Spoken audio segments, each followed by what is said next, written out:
Welcome friends, আজকে আমি সাধারণ বিজ্ঞানের 36টি প্রশ্ন নিয়ে আপনাদের সামনে হাজির হলাম, যেগুলো পরীক্ষায় বারবার এসছে।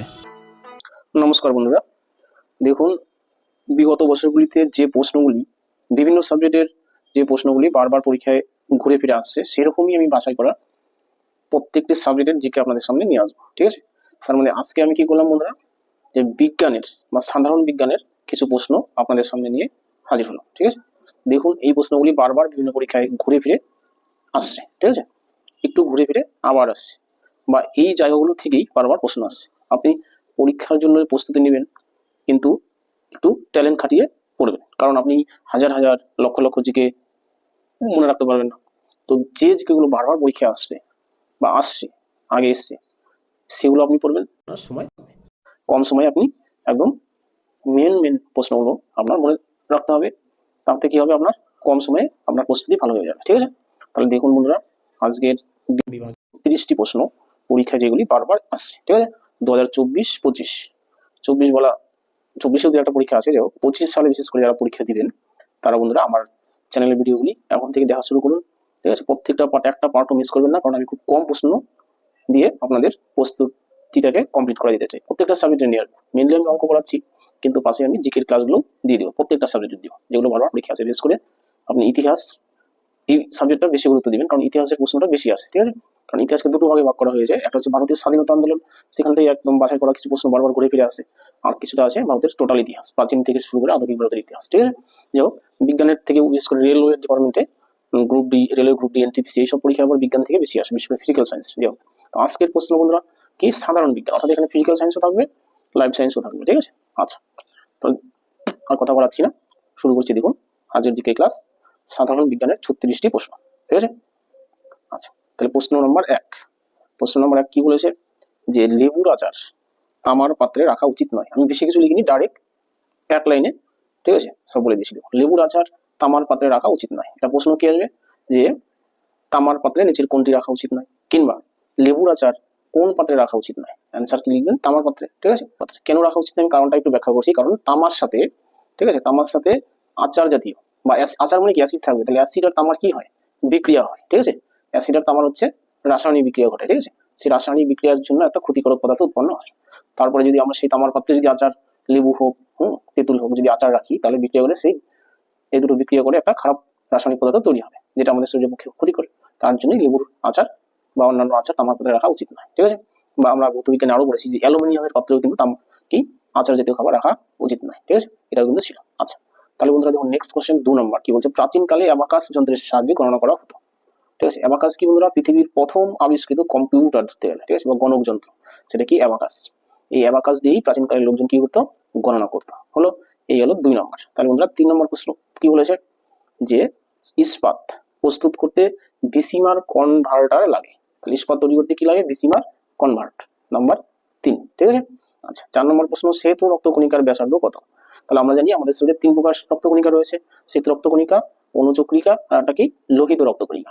তাহলে এই 3টা রক্তকণিকারই ব্যাসার্ধ আপনার অবশ্যই জানা দরকার। ঠিক আছে, কারণ কি, যেহেতু দেখছেন যে শ্বেত রক্তকণিকার থেকে প্রশ্ন আসছে, তার মানে কি বাকিগুলো আপনার করতে হবে, মানে যে প্রশ্ন আসছে ওটার ধারে কাছে আর কি কি প্রশ্ন আছে, এইভাবে বন্ধুরা পড়তে হবে। তাহলে কি আপনার কম সময়ে একদম মেন জিনিস পড়া হয়ে যায়, আর ওগুলোই পরীক্ষায় বন্ধুরা বারবার আসে। ঠিক আছে, তাহলে কি বললো এখানে, শ্বেত রক্তকণিকার ব্যাসার্ধ কত, 0.01 মিলিমিটার। মানে আর একটা প্রশ্ন বন্ধুরা আসে, যে শ্বেত রক্তকণিকার আয়ু কত, অনুচক্রিকার আয়ু কত, কতদিন বাঁচে এরা। ঠিক আছে, এই প্রশ্নটা আসে। আর আসে কি, রক্তের শ্রেণী বিভাগ কে করেছিলেন। ঠিক আছে, এই প্রশ্নগুলো আমি দেখুন স্ক্রিনে দিয়ে দিব কিছুটা, আর আপনি বাকিগুলো খুঁজে, গুগল থেকে খুঁজে হোক, বই থেকে হোক, পড়বেন। ঠিক আছে, আচ্ছা, নেক্সট কোশ্চেন বন্ধুরা 5 নম্বর, যে মানব দেহে স্বাভাবিক রক্তচাপ কত। এই প্রশ্ন অনেকবার পরীক্ষায় এসেছে, যে মানব দেহে স্বাভাবিক রক্তচাপ হচ্ছে 120 থেকে 80 মিলিমিটার। ঠিক আছে, মানব দেহে স্বাভাবিক রক্তচাপ 120 থেকে 80 মিলিমিটার, মনে রাখবেন। ঠিক আছে, আচ্ছা, নেক্সট কোশ্চেন কত নম্বর, 6 নম্বর। 6 নম্বর বলছে, সমুদ্রের জল থেকে পাতন পদ্ধতিতে বিশুদ্ধ জল প্রস্তুত করা হয়। এই প্রশ্নটা রেলওয়ে ডিপার্টমেন্টে অনেকবার আসছে, সমুদ্রের জল থেকে বিশুদ্ধ জল তৈরি করতে কোন পদ্ধতি ব্যবহার করা হয়। অ্যান্সার কি, পাতন প্রক্রিয়া। ঠিক আছে, আচ্ছা, নেক্সট কোশ্চেন বন্ধুরা 7 নম্বর। 7 নম্বর বলেছে, সামুদ্রিক জল থেকে বাষ্পীভবনের মাধ্যমে সাধারণ লবণ প্রস্তুত করা হয়। তাহলে আমরা কি জানি, যে লবণ প্রস্তুত করতে কি হয়, সমুদ্রের জলকে কোনো পাত্রে রেখে বাষ্পীভবন করলে তাহলে কি হয়, সেটা থেকে লবণ তৈরি হয়। ঠিক আছে, আর একটা কথা বলি বন্ধুরা, লবণ বলতে কি, সোডিয়াম ক্লোরাইড। ঠিক আছে, ভৌতবিজ্ঞানে কি সংকেত কি, NaCl। এটা কিন্তু বন্ধুরা লবণের সংকেত, ঠিক আছে। NaCl এটার বাংলা কি, সোডিয়াম ক্লোরাইড বা খাদ্য লবণ, ঠিক আছে। তো এই লবণ প্রস্তুত করতে আমরা কি করি, সমুদ্র জলকে বাষ্পীভবন করি, তাহলে আমাদের লবণ প্রস্তুত হয়ে যায়, ঠিক আছে। আচ্ছা, তাহলে নেক্সট কোশ্চেন বন্ধুরা কি, নেক্সট কোশ্চেন দেখুন 8 নম্বর। তো 8 নম্বর কোশ্চেন কি বলেছে, যে রান্নার গ্যাস সিলিন্ডারে যে গ্যাস সরবরাহ করা হয় তার অবস্থা কি, তার অবস্থা বন্ধুরা তরল। আমরা জানি কি গ্যাস বের হয় তারপর আলো জ্বলে বা আগুন জ্বলে, তাই না। কিন্তু বন্ধুরা অ্যাকচুয়ালি গ্যাসটা বের হয় ঠিক আছে, কিন্তু সেই গ্যাসটা বের হওয়ার আগে পর্যন্ত সেটা কিন্তু তরল অবস্থায় থাকে, অর্থাৎ গ্যাস জারে বা গ্যাসের ট্যাঙ্কিতে ঠিক সেই গ্যাসটা কি অবস্থায় থাকে, তরল অবস্থায় থাকে। আপনি প্রমাণ করে দেখতে পারেন, গ্যাস জারটাকে আপনি একটু নাড়িয়ে দেখবেন একটা শব্দ করবে, ঠিক আছে। তাহলে ওটা থেকে বুঝতে পারবেন যে গ্যাস জারে গ্যাস কি তরল অবস্থায় থাকে, অর্থাৎ জলের মতো হয়ে থাকে। নেক্সট কোশ্চেন 9 নম্বর, পরম শূন্য তাপমাত্রা হলো তত্ত্বগতভাবে সম্ভব নিম্নতম তাপমাত্রা, ঠিক আছে। তাহলে পরম শূন্য তাপমাত্রা কাকে বলে বন্ধুরা, যে -273 ডিগ্রি কেলভিন, ডিগ্রি বলছি 73 কেলভিন, -273 কেলভিন এই যে তাপমাত্রা, এটাকেই কিন্তু বন্ধুরা কি বলা হয়, পরম শূন্য উষ্ণতা বলা হয়, ঠিক আছে। আর বিজ্ঞানী ক্যালভিন এটা আবিষ্কার করেছিলেন, ঠিক আছে, মনে রাখবেন যে পরম শূন্য তাপমাত্রা কি, তত্ত্বগতভাবে সর্বনিম্ন তাপমাত্রা, ঠিক আছে, মানে ওর চাইতে নিম্ন তাপমাত্রা আর সম্ভব নয়, সেটাকেই বলা হয় কি পরম শূন্য তাপমাত্রা। আর এটা বিজ্ঞানী ক্যালভিন আবিষ্কার করেন, সেটাও জানবেন। আর সেটার মান কত, 273, ঠিক আছে, -273 কেলভিন হলো। আচ্ছা, নেক্সট কোশ্চেন বন্ধুরা কি বলছে দেখুন, নেক্সট কোশ্চেন বলেছে 10 নম্বর, যে দ্বিপদ নামকরণ বলতে বোঝায় একটি বস্তুর বিজ্ঞানসম্মত নাম যেটা কি দুটি শব্দ দ্বারা গঠিত। যেমন জবা গাছ, এর দ্বিপদ নাম কি, হিবিস্কাস রোজা সাইনেনসিস। এই হিবিস্কাস রোজা একটা নাম, আর কি সাইনেনসিস আরেকটা নাম। যেমন মানুষের বিজ্ঞানসম্মত নাম হোমো সেপিয়েন্স, তাহলে হোমো একটা শব্দ, সেপিয়েন্স আর একটা শব্দ, অর্থাৎ এরকম দুটো নাম দিয়ে গঠিত হওয়ার কারণেই একে বলা হয় দ্বিপদ নামকরণ, ঠিক আছে। আচ্ছা, আর কি দ্বিপদ নামকরণ আর একটা নাম কি, বিজ্ঞানসম্মত নাম। আমরা যদি বলি মানুষের বিজ্ঞানসম্মত নাম কি, হোমোসেপিয়েন্স। মানুষের দ্বিপদ নামকরণ কি, সেটাও হোমোসেপিয়েন্স, ঠিক আছে। আচ্ছা, মনে রাখবেন। আর এটাও বন্ধুরা পরীক্ষা আছে যে দ্বিপদ নামকরণের জনক কে।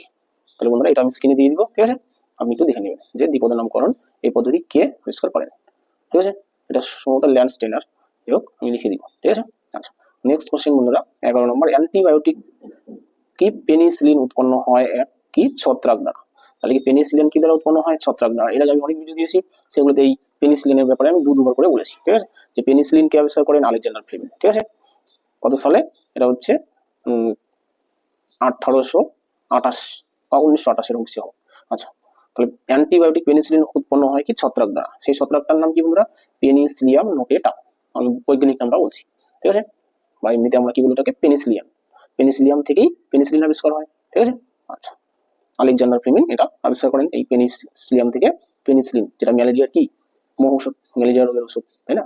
আচ্ছা, নেক্সট কোশ্চেন বন্ধুরা 12 নম্বর। 12 নম্বর কি বলেছে, যে দুধকে খোলা জায়গায় বেশিক্ষণ রেখে দিলে দুধ টকে যায়, অর্থাৎ টক হয়ে যায়। এর কারণ কি, কারণ হচ্ছে বায়ুর সঙ্গে এর বিক্রিয়ায়, এবং কি বায়ুর তাপ থাকে, সেই তাপের সঙ্গে আর বায়ুর সঙ্গে বিক্রিয়ায় কি হয়, দুধ অ্যাসিড তৈরি হয়, ঠিক আছে। আর সেটা কি, ল্যাকটিক অ্যাসিড, তাই না। তাহলে দুধ খোলা জায়গায় বেশ কিছুক্ষণ রেখে দিলে দুধ টকে যায়, কারণ কি, কারণ হচ্ছে অ্যাসিড তৈরি হয়, কি অ্যাসিড, ল্যাকটিক অ্যাসিড, ঠিক আছে। আর এভাবে প্রশ্নটা আসে যে দুধ থেকে দই হলে সেটা কোন অ্যাসিডে পরিণত হয়, সেটা হচ্ছে কি ল্যাকটিক অ্যাসিড, বা দইয়ে কি অ্যাসিড আছে, ল্যাকটিক অ্যাসিড, ঠিক আছে।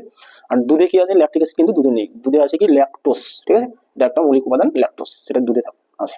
আচ্ছা, এরপরে বন্ধুরা 13 নম্বর কোশ্চেন, আম একটি প্রকৃত ফল, এর কারণ কি, কারণ হচ্ছে এটা গর্ভাশয় থেকে উৎপন্ন হয়। তাহলে আমি কি প্রকৃত ফলের সংজ্ঞা পেয়ে গেলাম, যে সমস্ত ফল গর্ভাশয় থেকে উৎপন্ন হয় তাদেরকে প্রকৃত ফল বলে। যেমন সবচেয়ে ভালো একটা উদাহরণ হচ্ছে আম, ঠিক আছে। তাহলে একটা এই বিষয়ে বলি, একটা অপ্রকৃত ফলের নাম কি, অ্যান্সার বন্ধুরা পেঁপে, ঠিক আছে। পেঁপে কিন্তু অপ্রকৃত ফল, এটা গর্ভাশয় থেকে উৎপন্ন হয় না, ঠিক আছে। আচ্ছা, নেক্সট কোশ্চেন 14 নম্বর। 14 নম্বর কোশ্চেন বলেছে, হাতের তালুর উপর 1 ফোঁটা ইথার ঢাললে হাত ঠান্ডা লাগে, কারণ কি, ইথার বাষ্পীভূত হয়, ঠিক আছে। বাষ্পীভূত হওয়ার জন্য কি হয়, আমাদের শরীর থেকে ইথার কি নেয়, লিন তাপ নেয়, যার জন্য আমাদের হাতে ঠান্ডা লাগে, ঠিক আছে, মনে রাখবেন লিন তাপ। এটা কিন্তু পরীক্ষা বন্ধুরা আছে, লিন তাপ কাকে বলে, ঠিক আছে। লিন তাপ হচ্ছে একটা পদার্থ তরল থেকে কি কঠিন থেকে তরল, বা সেটা থেকে বাষ্পীভবন হওয়ার জন্য যে বাইরে থেকে কোনো তাপ প্রয়োগ না করে যে তাপের জন্য সেটা একটা থেকে আরেকটা পরিণত হয়, অর্থাৎ তরল থেকে গ্যাস, গ্যাস থেকে তরল, বা কঠিন থেকে সরাসরি গ্যাস, এই যে রূপান্তর পদার্থের 3টি অবস্থার মধ্যে রূপান্তর, এই রূপান্তর হতে যে তাপ প্রয়োজন হয় সেটাই হচ্ছে বন্ধুরা লিন তাপ, ঠিক আছে। কি, যে কোনো বস্তুকে পৃথিবী থেকে চাঁদে নিয়ে গেলে তার কি ভর ঠিক থাকবে, কিন্তু কি ঠিক থাকবে না, সেটা হচ্ছে ভার, না। আমাদের একটা বস্তুর যদি ভর পৃথিবীতে যা থাকবে, চাঁদে নিয়ে গেলেও সেই ভরটা একই থাকবে, কিন্তু এক থাকবে না কোনটা, সেটা হচ্ছে কি ভার বা ওজন, ঠিক আছে। ভার বা ওজন কিন্তু আলাদা হবে। তাহলে কোনো বস্তুর ওজন যদি পৃথিবীতে 6 কেজি হয়, সেটা চাঁদে গেলে বন্ধুরা 1 কেজি হবে, এটা মনে রাখবেন। ঠিক আছে, পৃথিবীতে কোনো বস্তুর ওজন কত কেজি? 6 কেজি, সেটা চাঁদে গেলে কত হবে? 1 কেজি। তাহলে যদি প্রশ্নটা ঘোরায় করতে পারে যে কোনো বস্তুর ওজন পৃথিবীতে 18 কেজি, কত কেজি? 18 কেজি, তাহলে সেটা চাঁদে কত কেজি? আমরা কি করবো বন্ধুরা? 18কে 6 দিয়ে ভাগ করে দিব।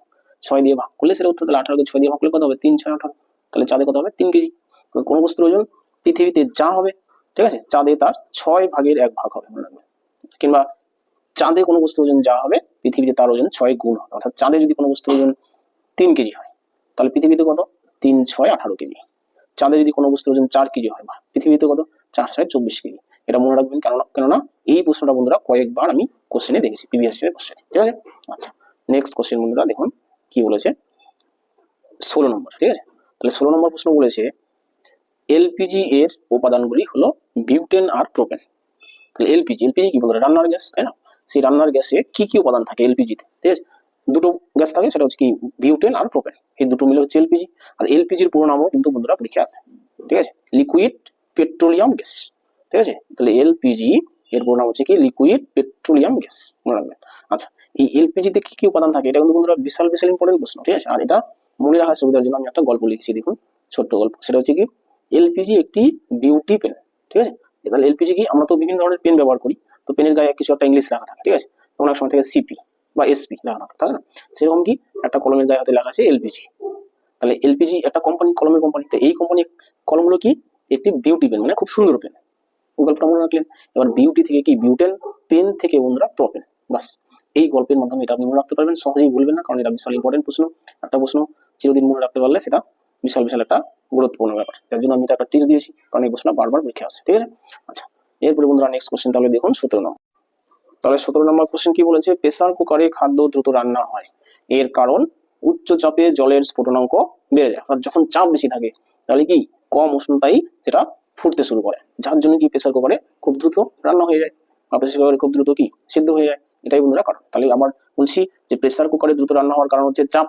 চাপ বেশি, আর চাপ বেশি হলে কি স্ফুটনাঙ্কও বেড়ে যায়। ঠিক আছে, স্ফুটনাঙ্ক বেড়ে যাওয়া মানে কি অনেক বেশি উষ্ণতায় ফুটবে তা না, কম উষ্ণতায় ফুটে যাবে সেটা। ঠিক আছে, তার জন্য কি প্রেসার কুকারে খুব তাড়াতাড়ি কি রান্না হয়ে যায়। বাস, এটা প্রশ্ন কিন্তু বারবার পরীক্ষা আসে বন্ধুরা। ঠিক আছে, 18 নম্বর কোশ্চেন যান্ত্রিক শক্তিকে তড়িৎ শক্তিতে রূপান্তরিত করতে ব্যবহার করা হয় ডায়নামো। ডায়নামো লেখা আছে, অ্যাকচুয়ালি ডায়ানামো। ঠিক আছে, ডায়নামো কি বন্ধুরা? বিশাল একটা বড় আকৃতির কি চাকা, যেটাকে ঘুরিয়ে ঘুরিয়ে বিদ্যুৎ উৎপন্ন করা হয় জলের মধ্যে, তাই না? যান্ত্রিক সেটা একটা যন্ত্র, সেই যন্ত্রটা ঘুরিয়ে বিদ্যুৎ উৎপন্ন করা হচ্ছে, তার জন্য এটা বলছি কি যান্ত্রিক শক্তিকে তড়িৎ শক্তিতে রূপান্তরিত করার একটি উদাহরণ। ঠিক আছে, আচ্ছা সেটা হচ্ছে ডায়নামো, মনে রাখবেন। এরপরে বন্ধুরা কি 19 নম্বর কোশ্চেন। 19 নম্বর কি বলেছে? খড় জল সাবানের সংস্পর্শে ফেনা সৃষ্ট করে না, কারণ কি? অর্থাৎ খড় জলে যদি আমরা সাবান ঘষাঘষি করি দেখবেন ফেনা উৎপন্ন হবে না। সেটার কারণ হচ্ছে খড় জলে কি থাকে? ক্যালসিয়াম আর ম্যাগনেসিয়াম, এই দুটোর কি কার্বনেট লবণ থাকে। তাহলে ক্যালসিয়াম একটা ধাতু, ম্যাগনেসিয়াম একটা ধাতু, এই দুটো ধাতুর কি কার্বনেট লবণ কোথায় থাকে? খড় জলে। যার জন্য কি খড় জলে যতই সাবান ঘষুন দেখবেন সেটা ফেনা উৎপন্ন করবে না। ঠিক আছে, আচ্ছা এটা কিন্তু বন্ধুরা প্রশ্ন খুব খুব আসে। ঠিক আছে, আর যারা মাধ্যমিক দিচ্ছেন বা যারা 9 পরীক্ষা দিচ্ছেন তাদেরও পরীক্ষায় কিন্তু এই প্রশ্নটা চলে আসে। হলো, আচ্ছা এরপরে বন্ধুরা কি 20 নম্বর কোশ্চেন। তাহলে 20 নম্বর কোশ্চেন কি বলেছে? রেফ্রিজারেটর এবং হিসাবে তরল অ্যামোনিয়া ব্যবহার করা হয়। তাহলে রেফ্রিজারেটর এ আর কি হিমায়ক হিসাবে কি ব্যবহার করা হয়? তরল অ্যামোনিয়া ব্যবহার করা হয়। তাহলে প্রশ্ন এভাবে আসতে পারে যে রেফ্রিজারেটরে কি ব্যবহার করা হয়? তরল অ্যামোনিয়া। হিমায়ক হিসাবে কি ব্যবহার করা হয়? অ্যামোনিয়া। বা অ্যামোনিয়ার একটি ব্যবহার হলো নিচে অপশন দিয়ে দিবে। ঠিক আছে, তাহলে এইভাবে কিন্তু প্রশ্নটা বন্ধুরা আসে। তাহলে মনে রাখবেন অ্যামোনিয়া দুটো জায়গায় ইউজ করা হয়, অনেক জায়গায় সার হিসাবে, তাই না? অ্যামোনিয়াম সালফেট সার তৈরিতে অ্যামোনিয়া ব্যবহার করা হয়। আচ্ছা, তাহলে রেফ্রিজারেটর আর হচ্ছে হিমায়ক, এই দুটো রূপে তরল অ্যামোনিয়া ব্যবহার করা হয়। ঠিক আছে, মনে রাখবেন। এরপরে বন্ধুরা 21 নম্বর কোশ্চেন। প্রাণীজ অঙ্গার প্রস্তুত করা হয় প্রাণী দেহের হাড়ের বাতাসের অন্তর্ধূম প্রক্রিয়ার মাধ্যমে। এখানে রেপটা ওঠেনি। অন্তর্ধূম প্রক্রিয়ার মাধ্যমে কি প্রাণীর হাড়ের অন্তর্ধূম প্রক্রিয়া করার ফলে কি তৈরি হয়? প্রাণীজ অঙ্গার মানে কয়লা। ঠিক আছে, প্রাণীজ কয়লা, অঙ্গার মানে কয়লা। ঠিক আছে, আর কয়লা কি? কয়লা হচ্ছে বন্ধুরা কার্বনের বিভিন্ন ধরনের রূপভেদ। ঠিক আছে, কার্বনের অনেক ধরনের রূপভেদ আছে, যেমন হিরোকটা কি? হিরোক কিন্তু বন্ধুরা কার্বনেরই একটা রূপভেদ। ঠিক আছে, সবচেয়ে কঠিন কার্বনের সবচেয়ে কঠিনতম রূপভেদ হচ্ছে হীরা বা হিরোক। এটা হিরোকও বলা যায়, আবার হীরাও বলা যায়। আর হিরোক কি একটা বন্ধুরা? এটা কিন্তু কোনো ধাতু নয়, হিরোক একটা পাথর বা কার্বনের একটা রূপভেদ, মনে রাখবেন। আচ্ছা নেক্সট কোশ্চেন বন্ধুরা 21 নম্বর গেল। এরপর হচ্ছে কি 22 নম্বর। রসের উৎস হলো মাটি থেকে উদ্ভিদ দ্বারা শোষিত জলে দ্রবীভূত খনিজ পদার্থের লঘু দ্রবণ। ঠিক আছে, তাহলে রসের উৎস কাকে বলে? এটা লাইফ সায়েন্সে ছিল। ঠিক আছে, 9-এ একটা সময় 10-এও ছিল, যাই হোক এখন ক্লাস 10-এ আসে। আচ্ছা, রসের উৎস কি? যে আমরা জানি কি উদ্ভিদ তার মূলরূপ দ্বারা জল শোষণ করে, সেই জলটা শোষণ করে কি পাতায় বিভিন্ন কি কোষে পৌঁছায়। এই যে অভিকর্ষের বিপরীতে উদ্ভিদের যে জলের শোষণ, এই শোষণটাকে বলা হয় রসের উৎস। আর সেই শোষিত জলের সঙ্গে আরো কিছু পদার্থ, খনিজ পদার্থ যায়, তাই না, যার জন্য একে বলা হয়েছে লৌহ দ্রবণ। এই দ্রবণটাকে বলা হয়েছে লৌহ দ্রবণ, শুধু জল যায় না। তো এই প্রক্রিয়াটাকে বলা হয় রসের উৎস। মনে রাখবেন যে আবার বলছি, রসের উৎস হলো মাটি থেকে উদ্ভিদ দ্বারা শোষিত জলে দ্রবীভূত খনিজ পদার্থের লৌহ দ্রবণ, ঠিক আছে। আচ্ছা, নেক্সট কোশ্চেন বন্ধুরা 23 নম্বর। তো 23 নম্বর কি বলেছে, জীবদেহে নামকরণ শ্রেণীবিন্যাস সংক্রান্ত বিদ্যাকে ট্যাক্সোনমি বলে, ঠিক আছে। একটু আগে আমি বলেছিলাম যে দ্বিপদ নামকরণের জনককে। তো এখন দেখুন যে প্রাণীদেহের নামকরণ শ্রেণীবিন্যাস সংক্রান্ত বিদ্যাকে বলা হয় ট্যাক্সোনমি, হলো। আচ্ছা, তো ট্যাক্সোনমি গেল। এবার কি চাপের একক কি? তো চাপের একক কি বেশিরভাগ পরীক্ষায় পাস্কালটা অপশনে থাকে, ঠিক আছে। তো যাই হোক, আমি 3টা এককই দিয়ে দিয়েছি যে চাপের 3টা একক, একটা হচ্ছে বার, একটা হচ্ছে কি মিলিবার, আর একটা হচ্ছে পাস্কাল। এসআই পদ্ধতিতে চাপের একক বন্ধুরা পাস্কাল, মনে রাখবেন, এসআই পদ্ধতি, ঠিক আছে। আচ্ছা, এরপরে বন্ধুরা 25 নম্বর কোশ্চেনটা দেখবে, ঠিক আছে। 25 নম্বর কি আছে, যে রাসায়নিক বিক্রিয়ায় উৎসেচক ব্যবহৃত হয় না, ঠিক আছে। উৎসেচক কি বন্ধুরা, উৎসেচক বিভিন্ন প্রাণীদেহে বিভিন্ন ক্রিয়াকর্মে, ঠিক আছে, ব্যবহৃত হয়। কিন্তু রাসায়নিক বিক্রিয়া কি, প্রাণীদেহে সাধারণত রাসায়নিক বিক্রিয়া ঘটে না, ঠিক আছে। রাসায়নিক বিক্রিয়া উৎসেচক ব্যবহৃত হয় না, কিন্তু রাসায়নিক বিক্রিয়া উৎসেচকের মতো একটা জিনিস ব্যবহৃত হয়, সেটাকে কি বলা হয়, সেটাকে বলা হয় বন্ধুরা অনুঘটক, ঠিক আছে। অনুঘটক কোন একটা রাসায়নিক বিক্রিয়ার গতিকে ত্বরান্বিত করার জন্য বিভিন্ন ধরনের অনুঘটক ব্যবহৃত হয়। ঠিক অনুঘটক যে কাজ করে, প্রাণীর দেহের ভিতরে উৎসেচক অনেকটা সেই একই রকম কাজ করে, ঠিক আছে। তাহলে উৎসেচক আর অনুঘটক এই দুটো প্রায় সেম জিনিস, ঠিক আছে, মনে রাখবেন। আচ্ছা, নেক্সট কোশ্চেন বন্ধুরা 26 নম্বর, যে পাউরুটি শিল্পে ব্যবহৃত শৈবালজাত পদার্থটির নাম কি? ঠিক আছে, এখানে অ্যান্সার আছে আগার, কিন্তু আমি আরেকটা দিয়ে দিয়েছি, সেটা আমার জানা ছিল যে ইস্ট।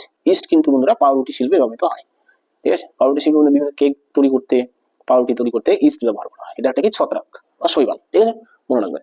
নেক্সট কোশ্চেন বন্ধুরা, সালোক সংশ্লেষের হার অপেক্ষা শ্বসনের হার কম। অর্থাৎ উদ্ভিদের দেহে সালোক সংশ্লেষ আর শ্বসন এই দুটো এক ধরনের প্রক্রিয়া, তাই না। সালোক সংশ্লেষের মাধ্যমে উদ্ভিদ কি করে, তার দেহে খাদ্য তৈরি করে, তাই না। আর শ্বসনের মাধ্যমে কি করে, সেই খাদ্যটাকে কাজে লাগিয়ে কি শ্বসনের মাধ্যমে শক্তি উৎপন্ন করে। তাহলে এই শ্বসনের হার হচ্ছে সালোক সংশ্লেষের হারের চেয়ে কম, এটাই বন্ধুরা বলেছে, ঠিক আছে। তো এখানে আমি দুটো কথা বলি, যে উদ্ভিদ দেহে একটি অপচিতি বিপাক আর একটি উপচিতি বিপাকের নাম কি, ঠিক আছে। এই দুটো কিন্তু প্রশ্ন আছে। তাহলে এই সালোক সংশ্লেষের ফলে কি উদ্ভিদ দেহে খাদ্য তৈরি হয়, তার মানে ওজন বেড়ে যায়, বৃদ্ধি হয় উদ্ভিদের, তার জন্য সালোক সংশ্লেষ হচ্ছে উপচিতি, ঠিক আছে, মনে রাখবেন, উপচিতি বিপাক সালোক সংশ্লেষ। আর শ্বসন হচ্ছে তার উল্টোটা, শ্বসন হচ্ছে অপচিতি বিপাক, কারণ শ্বসনের ফলে উদ্ভিদ দেহ কি আরো শুষ্ক ওজন হ্রাস পায়, মনে রাখবেন। আচ্ছা, এরপরে বন্ধুরা কি 28 নম্বর কোশ্চেন। 28 নম্বর কোশ্চেন বলেছে কি, গ্রাম হলো মৌলিক একক। তাহলে এই প্রসঙ্গে আমি বলি বন্ধুরা, বিভিন্ন ধরনের একক, কোনটা মৌলিক একক কোনটা লব্ধ একক, এটা কিন্তু বন্ধুরা পরীক্ষায় আসে, ঠিক আছে। মৌলিক একক কাকে বলে, যে একটি মাত্র একক যেটা অন্য কোনো এককের উপর নির্ভরশীল নয়, তাকে বলা হয় মৌলিক একক। সে যেমন কি গ্রাম, ঠিক আছে, সেন্টিমিটার, ঠিক আছে, মিলিমিটার, এগুলো হচ্ছে বন্ধুরা মৌলিক একক, হলো। আচ্ছা, এরপরে বন্ধুরা 28 নম্বরে গেল। এরপরে হচ্ছে বন্ধুরা 29 নম্বর কোশ্চেন, তাপমাত্রা বাড়ার সঙ্গে সঙ্গে সেলেনিয়ামের রোধ কমে যায়। তো আমরা জানি কি তাপমাত্রা বাড়লে রোধও বাড়ে, তাপমাত্রা কমলে রোধও কমে, এটা বেশিরভাগ পদার্থের ক্ষেত্রে প্রযোজ্য। কিন্তু দু একটা ব্যতিক্রম পদার্থ রয়েছে যাদের উল্টো কেস, অর্থাৎ তাপমাত্রা বাড়লে রোধ না বেড়ে কমে যায়, সেটা কি সেলেনিয়াম, যার জন্য এটা পরীক্ষায় বারবার আসে, ঠিক আছে। এটা একটু ব্যতিক্রম কাজ। আর কি সবাই ব্যতিক্রম জিনিসটাকে সবার আগে পছন্দ করে, তাই যারা কোশ্চেন করে ওরা কি করে এই ব্যতিক্রমটাই পরীক্ষা দিয়ে দেয়, ঠিক আছে। আচ্ছা, তাহলে 29 নম্বর কোশ্চেন আবার বলছি, তাপমাত্রা বাড়ার সঙ্গে সঙ্গে রোধ কমে যায় কার, সোলেনিয়াম নামক ধাতু, ঠিক আছে, এটা। আচ্ছা, নেক্সট কোশ্চেন বন্ধুরা 30 নম্বর কি বলেছে, চুম্বক তড়িৎ চুম্বক তৈরিতে সবচেয়ে উপযুক্ত হলো কাঁচা লোহা। তাহলে আমরা যদি তড়িৎ চুম্বক ব্যবহার করি বা তৈরি করি, তাহলে কি ব্যবহার করবো, কাঁচা লোহা, ঠিক আছে, পাকা লোহা কিন্তু নয়, ঠিক আছে। আচ্ছা, নেক্সট কোশ্চেন 31 নম্বর, যেটা হচ্ছে গ্রাফাইট তড়িতের উত্তম পরিবাহক। তাহলে গ্রাফাইট কি বন্ধুরা, গ্রাফাইট কিন্তু একটা ধাতু নয়, ঠিক আছে, এটা একটা অধাতু। গ্রাফাইট হচ্ছে কার্বনের একটি রূপভেদ। তাহলে এই গ্রাফাইট কিন্তু বন্ধুরা একটা কি উত্তম পরিবাহক, মানে পরিবাহক বলতে তাপের না, বিদ্যুতের, তড়িতের উত্তম পরিবাহক হচ্ছে গ্রাফাইট। গ্রাফাইট কোথায় থাকে বন্ধুরা, পেন্সিলের যে শীষ সেটা কিন্তু একটা গ্রাফাইটের উদাহরণ, ঠিক আছে। এটা পেন্সিলের খাতায় দাগ কাটতে এটা সহায়তা করে, ঠিক আছে। তাহলে মনে রাখবেন কার্বনের রূপভেদ, একমাত্র রূপভেদ গ্রাফাইট, যেটা তড়িৎ পরিবহন করে, আর এটা একটা অধাতু। তাহলে প্রশ্ন অনেকভাবে আসতে পারে, নিচের কোনটি একটি অধাতু হওয়া সত্ত্বেও তড়িৎ পরিবহন করে, এভাবে প্রশ্ন আসতে পারে, অ্যান্সার কি গ্রাফাইট। আচ্ছা, তাহলে 32 নম্বর কোশ্চেন কি বন্ধুরা, দুটি তরল ধাতুর উদাহরণ হলো কি বন্ধুরা, গ্যালিয়াম আর একটা হচ্ছে পারদ, হলো। তাহলে গ্যালিয়াম আর কি পারদ, দুটি তরল ধাতুর উদাহরণ হলো গ্যালিয়াম আর পারদ, মনে রাখবেন। আচ্ছা, নেক্সট কোশ্চেন বন্ধুরা 34, ঠিক আছে। 34 নম্বর প্রশ্ন বলছে, কোবাল্ট আর কি নিকেল এরা হলো কি মুদ্রা ধাতু। তাহলে বলতে পারে এটা কি মেন্ডেলিফের পর্যায় সারণীতে আছে যে মুদ্রা ধাতু কি কি, নিকেল আর কোবাল্ট, ঠিক আছে। তাহলে নিকেল আর কোবাল্ট হচ্ছে মুদ্রা ধাতু। যাই একটা প্রশ্ন সিরিয়াস আছে, সেটা হচ্ছে 33 নম্বর। তাহলে 33 নম্বর প্রশ্ন কিন্তু পরীক্ষায় আসে বন্ধুরা, যে অ্যাভোগাড্রো, ঠিক আছে, ইনি কি পরমাণু নিয়ে গবেষণা করেছেন, ঠিক আছে? বা আণবিক তত্ত্বের জনক হচ্ছে অ্যাভোগাড্রো। সে অ্যাভোগাড্রো কি করেছেন, একটা অণুর সংখ্যা নির্ণয় করেছেন, যেটাকে বলা হয় অ্যাভোগাড্রোর সংখ্যা, ঠিক আছে? আচ্ছা, সেই সংখ্যাটা কত বন্ধুরা? 6.023 ইন্টু 10⁻23। তো এটা একটা মনে রাখার ট্রিক্স বলছি বন্ধুরা, দেখুন ভালোভাবে দেখুন যে 6.023 আবার কি ইন্টু দিয়ে 10 আবার সেই 23 থাকবে, অর্থাৎ এই 23 আর এই 23 দেখুন পাওয়ার এই দুটো একই, অর্থাৎ 6.023 ইন্টু দিয়ে 10 পাওয়ার তার আবার 23, ঠিক আছে? এভাবে আপনি মনে রাখতে পারেন। তো অনেক বই বন্ধুরা কিন্তু এই 23-এর জায়গায় 22 দেওয়া আছে, ঠিক আছে? অর্থাৎ এটা হয়তো আধুনিক ভাবে এই সংখ্যাটা হয়তো একটু পরিবর্তন হতে পারে। তো অপশনে দেখবেন এটাও থাকতে পারে, আর এই 23-এর জায়গায় 22 থাকতে পারে অপশনে, ঠিক আছে? নিচের কোনটি একটি অ্যাভোগাড্রোর সংখ্যা, যখন দেখবেন 23 নাই কোথায় 22 আছে, তাহলে 22টা অ্যান্সার দিয়ে আসবে, ঠিক আছে? আচ্ছা, এরপরে বন্ধুরা দেখুন কত নম্বর প্রশ্ন, তাহলে আমাদের মুদ্রা ধাতু গেল, এবার হচ্ছে 35 নম্বর। যে ফেনলফথেনিল দ্রবণের সঙ্গে অ্যামোনিয়াম হাইড্রোক্সাইড মিশিয়ে বিলীয়মান রং প্রস্তুত করা হয়, এটা কিন্তু পরীক্ষায় বন্ধুরা বারবার আসছে। যে বিলীয়মান রং কিভাবে তৈরি করা হয়, সেটা হচ্ছে ফেনলফথেনিল এর সঙ্গে অ্যামোনিয়াম হাইড্রোক্সাইড, এই দুটোর মিশ্রণে কিন্তু তৈরি হয় বিলীয়মান রং। তো এই প্রসঙ্গে আমার আরো একটা প্রশ্ন মনে পড়লো, সেটা হচ্ছে কি লিটমাস, ঠিক আছে? বিভিন্ন ধরনের লিটমাস, যেমন কি ক্ষার দ্রবণ থেকে অ্যাসিড দ্রবণে, অ্যাসিড দ্রবণ থেকে ক্ষার দ্রবণের আপনার সমনে লিটমাসের বর্ণ পরিবর্তন, এই প্রসঙ্গে আপনি একটু দেখবেন, ঠিক আছে? এটা কিন্তু পরীক্ষা বন্ধুরা লিটমাস থেকে কিন্তু পরীক্ষা আসে, ঠিক আছে? আচ্ছা, এরপরে বন্ধুরা আজকে লাস্ট প্রশ্ন 36 নম্বর, বলছে দুটি উপকারী ব্যাকটেরিয়া হলো, তাহলে দুটো উপকারী ব্যাকটেরিয়া হলো কি ক্লস্ট্রিডিয়াম আর হচ্ছে কি বন্ধুরা রাইজোবিয়াম, ঠিক আছে? তাহলে ক্লস্ট্রিডিয়াম আর রাইজোবিয়াম, রাইজোবিয়াম কি বন্ধুরা বিভিন্ন কালাই জাতীয় উদ্ভিদ, মূলের গোড়ায় দেখবেন দুটো মূলের সংযোগস্থলে দেখবেন কি থাকবে, সাদা সাদা ধরনের পদার্থের মতো থাকবে, সেটা কিন্তু বন্ধুরা রাইজোবিয়াম, ঠিক আছে?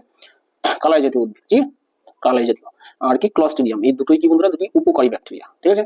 এটা কিন্তু আমাদের কোনো ক্ষতি করে না, ঠিক আছে? আচ্ছা, তাহলে বন্ধুরা এই 36টা প্রশ্নই আজকে ছিল, ঠিক আছে? আপনি কি করতে পারেন, এই প্রত্যেকটা ভিডিও ক্লিপকে আপনি স্ক্রিনশট দিয়ে রাখতে পারেন, ঠিক আছে? আর আমি চেষ্টা করবো, দেখবেন ডেসক্রিপশন বক্সটা একটু চেক করবেন, সেখানে আমি পিডিএফটাও দেওয়ার চেষ্টা করবো, ঠিক আছে?